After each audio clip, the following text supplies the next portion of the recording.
that are the better daylilies, and you're getting one of each color. There's a yellow color, there's a peachy color, there's a pink color, and they end up being just $8.74 a piece with free shipping and handling. We have never presented these beautiful daylilies at a price this low before, and this is our only order of the season, so do not wait. Katie, there are so many different daylilies. What makes these really kind of brings them up to best in class? Oh, I'm so excited. And, we talked a little bit before the show, and I thought we had a different collection. This is actually just one plant. You're getting three Oh, of the thank you. romantic Okay. returns.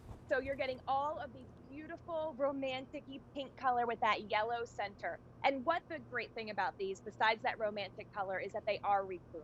And so when we go to our big box stores and we see daylilies, because they are likely at many, many places, the number one thing you want to make sure is that you're getting a rebloomer. And that's what these are. These are reblooming daylilies. They're typically a late spring plant, so they'll pop up in the late spring and they are going to be loaded with flowers. So not only are they rebloomers, they'll come back, at a period of time in the summer, depending on where you live, that will vary. And you'll just get so many flowers per plant. And you had mentioned the size of the bloom. They can be 5 to 7 inches across. They're Wow. enormous flowers loaded with that pink, that beautiful pink color, that bubblegum pink with that bright yellow happy eye in the center that really draws your eye to them. And it says, look at me, I'm a daylily and I'm a special daylily. So that's what I really love about these.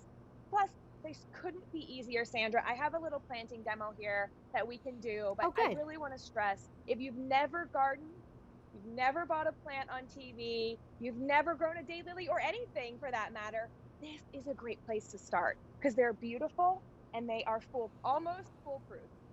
All right, so show me how to plant them. And by the way, I want to show, before we do that, I have one right here. You'll receive 3 of these. Now, notice the ones when you get them home, their roots are not dehydrated, they're nice and juicy. This is really why you want to get your daylilies on QVC with some of our great guests like Cottage Farms, because they have not been sitting in an envelope, or in one of those little cardboard containers on a store shelf, getting drier and older as the months have gone on. We're sending you plants that are ready to really, really start performing for you. And then when you get them home, Katie, it is really easy. Oh, it's so easy. We say we're creating green thumb gardeners here. So with daylilies, you look like you've got that green thumb. It gives you success. So you want to plant this green stem sticking up out of the soil. But honestly, if you do plant it this way or even this way, I've had some fall in the cracks in my driveway and they'll still bloom. So, but we want you to be, have the right information. So now you can put these romantic returns in pots if you want. Daylilies in pots work really beautifully. The same conditions apply, and they're so hardy that there's no special care if you have them in pots over the winter. Regardless of whether they're in pots or in the ground, you'll just want to dig your hole. I like to dig a hole about twice as wide as the root of any plant. That way it gives your plant room to grow. It doesn't grow in on itself. And you backfill it. Did all this talking. I could have planted this in 2 seconds. That's how easy daylilies are. You water it in, and because the green is already poking out, you can start to fertilize if you want. You can fertilize your daylily right away with our Cottage Farms Bud and Flower Booster, 1 pod per 1 gallon, and I would suggest you fertilize it about once a month in the growing season. Awesome. So there you go. 3 of them. They look just like that for 3 easy payments of $8.74. And Katie, this is really exciting, I think, for people who maybe are just discovering the love of gardening. So many people have, tens and tens of thousands of people have fallen in love with gardening just over the last year. Gardening is super hot. This is something that will set you up for success. So if you are a master gardener, well, you already know how easy daylilies are. Get these, because you put these in the ground and then you can put all your energy babying in some other harder plant and enjoy these. But Katie, to your point, I think for a new gardener, this is how you get a wow. And I think if you start with something that's easy, you get something that the first year puts a smile on your face, then you're more apt to keep trying it again. There's not going to That's be so true. stories of, I tried and it didn't come up and gardening's not for me. Yes, Like, everybody yes. can do this.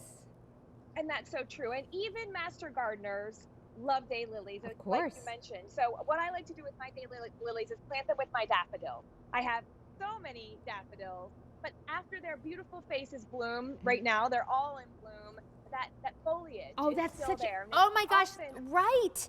That is such yes, a good point. This is the time of year where I love daffodils. I can't get enough of them. I walk around thinking, I should have planted more daffodils in the fall. And then about a month from now, I'm going to be saying, I hate daffodils. I should pull these out in the yes. fall. Because once those flowers are gone and you have all those leaves that you have to keep there until they yellow, if you, this would be the perfect way to disguise those, right? Anyone who has daffodils should definitely have these. Absolutely. They hide that foliage so you still can continue your love for daffodils. Then the daylilies pop up, and you can plant some things after that. I like allium, and there's so many other things to continue to plant with these. And in fact, I love these planted with a number of other perennials. We have so many fun things in our, dahlias and butterfly bushes and so many fun things you can plant with your daylilies. But the other reason why I think even professional gardeners love these is because you plant them somewhere that you don't need to care for them. Back in a back part of the corner of your property, down by your mailbox, by the road, places that you still want to be beautiful, especially if people will be seeing them, if guests greet you there, but that you don't need to care for. So that's where daylilies really, I know my neighbor has a slope and he asked me, Katie, I cannot mow that slope anymore. What do I put? I said, a sea of daylilies. Oh, that would That's be what you're going to put there. gorgeous. You set it and forget it. Gosh, that's a really good idea. And the nice thing about these daylilies, if you do put them someplace a little further from the house, maybe you have a tree line in the back, or like you mentioned, like that mailbox, or, the nice thing is they're big enough that even when you're in your kitchen or just looking out the window, you'll be able to see them. Like even if they're like, a quarter of an acre away, you'll be able to see that color. That is true. That's what's so special about these romantic returns. These are going to be that reblooming daylily, so they're extremely special because they will rebloom. Plus, the flower of a daylily typically only lasts a day. That's why they get their name. But these flowers are known to last a little bit longer. So you're actually getting more bloom power on these romantic returns than you do with your average daylily. Those are awesome. All right, still to come. We've given you the better daylily. Now we're going to give you the better beefsteak tomato, but not one variety, 3 varieties.